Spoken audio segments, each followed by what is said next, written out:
Good evening, I'm Denise Valdez. And I'm Brian Loftus. After spending 5 days away from school because of a rise in COVID cases and staffing issues, students and teachers within CCSD preparing to head back. But the district will still have a number of empty seats when the bell rings tomorrow.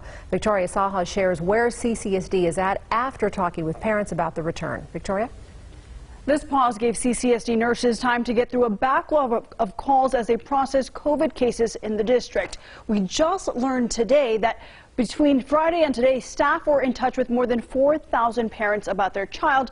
Of those, 2,300 will only be able to return to school tomorrow safely. And more than 1,400 employees were contacted, and more than 1,000 will be able to go back to work tomorrow, Still, some parents have mixed feelings about the return.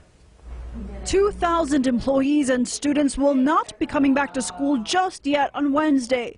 But we found many going back to school soaking up the last day of the pause at our local parks. It's stressful.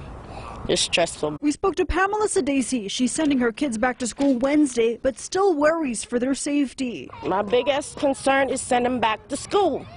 Because kids, they take off their masks and they cough on each other. Making sure students follow a strict mask policy is a top concern for parent Terrence Jones. I think the only thing I can think of when it comes to the teachers is making sure that they stay within the policy. Make sure they treat the kids like as if they're adults when it comes to those type of procedures. Something his daughter Elena is struggling with. It's not really that fun because we have to just keep our mask on, even though every kid doesn't like to keep their mask on. Although parents have their reservations about school reopening Wednesday, some say they don't think a 5-day pause was necessary. We have to live with it. How can you do this all the time? Like, you know, you're going to keep the kids away from school. And to make up for the missed school days, the school district says students will now have classes on February 7th and April 25th. Those were originally scheduled as days off in the school calendar. Denise?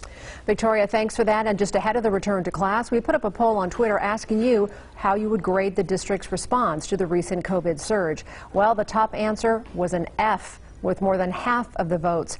A or B got the second most votes.